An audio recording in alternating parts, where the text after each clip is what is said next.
Hello everyone, আমরা রয়েছে এখন আমাদের সুন্দর একটা বাদাম মাঠে।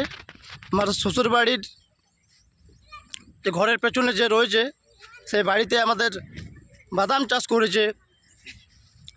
সে বাদাম চাষ কীভাবে করে এবং বাদাম গাছ কীরকম হয় এবং ওতে ফলন কীরকম হয় সেটা তোমাদেরকে দেখাবো। কারণ এই বিষয়টা বাদাম অনেকেই খায়, তো বাদাম জানে না বাদাম গাছ কীরকম হয়, বাদামের গাছে ফলন কীরকম হয়, তাই আমি তোমাদের সামনে শেয়ার করব একটা সুন্দর একটা ভিডিও। আমার সাথে রয়েছে উপস্থিত আমাদের সুন্দর একটা বৌদি, আর আমার স্ত্রী রয়েছে এবং রয়েছে আমার ছোট্ট শালি আমার সাথে রয়েছে। আর আমার সাথে দেখছো ছোট ছোট আমাদের লেলডি ক্যান্ডি এবং আমাদের রয়েছে নেওয়া রয়েছে, অনন্যা রয়েছে, আমাদের সুন্দর একটা বাবু নীল কিন্তু রয়েছে আমাদের সাথে উপস্থিত, এবং রয়েছে আমাদের সাথে উপস্থিত আমাদের রিক রয়েছে। আমি তোমাদের সামনে শেয়ার করব আমাদের বাদাম মাঠ, বাদাম গাছ দেখাবো।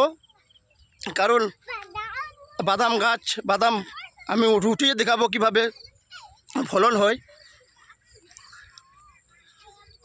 যে বাদাম চাষ করেছে আমাদের বিশ্বজিৎ দা, খুবই পরিশ্রম করেছে আমাদের বাদাম মাঠে। ওনার স্ত্রী রয়েছে আমাদের সাথে, আমি সরাসরি ওনার সাথে কথা বলে নেবো উনি এই বিষয়ে কী বলতে চাইছে। বাদাম মাঠে কতটা খাটালি করেছে আমাদের বিশ্বজিৎ দা, তুমি কী বলতে চাইছো এই বিষয়ে? কতটা খাটালি করেছে এবং কতটা কী বলতে চাইছো তুমি এই বিষয়ে? সবাই দেখে নিক। আমাদের সুন্দর বৌদি বলছে আমাদের বাদাম গাছ কিন্তু আমরা দেখব। আমরা এবার দেখাবো তোমাদেরকে বাদাম মাঠ এবং বাদাম গাছের ভিতরে বাদাম গাছটা আমি উঠিয়ে দেখাবো।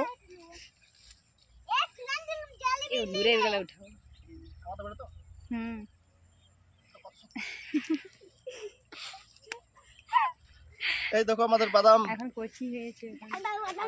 বাদাম ফলন ধরেছে। কারণ দেখতেই পাচ্ছ কতটা ফলন, সব গাছে সমান হয় না, কারণ কোনো গাছে বেশি কোনো গাছে কম। তাই আমি এই বাদামের যে ফলন যত রয়েছে, আমি আমাদের বিশ্বজিৎ তাকে অসংখ্য ধন্যবাদ জানাবো। কারণ উনি আমাদের ভীষণ অনেক পরিশ্রম করেছে এই মাঠে। দেখতে পাচ্ছ আমাদের মাঠ কতটা বাদাম লাগিয়েছে, এলাকাটা দেখলো। এই এলাকাতে আমাদের বিশ্বজিৎ দা, মানে যতই ওনাকে আমি ধন্যবাদ জানাই কেন তাও অনেক কম পড়বে। কারণ অনেক এই রোদে গরমে অনেক কিন্তু উনি পরিশ্রম করেছে। আমাদের বাদাম গাছ, এটা হচ্ছে আমাদের বাদাম গাছ, তার নিচে আমাদের এই বাদাম থাকে। সব গাছে সমান হয় না, কিন্তু এই গাছে একটু কম আছে, অন্য গাছ তুললে একটু বেশি পাওয়া যাবে। এই বাদাম গাছ, এটা গাছটা উঠানোর পর বাদাম শুকোতে দেওয়া হয় রোদে। শুকোনোর পর এই যে ভিতরে যে মাটি থাকে, এই মাটিটা ছাড়ানো হয়।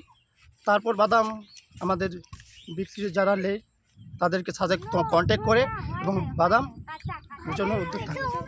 তাই আমি দেখাবো তোমাদের এই বাদাম মাঠ, বাদাম গাছ। এই আমাদের অন্যা, তুমি গাছটা ধরো। তাহলে এখনকার জন্য এতটুকুই ভিডিও, পরে আবার নেক্সট আবার তোমাদের সামনে রাখবো নতুন একটা ভিডিও। জয় হিন্দ।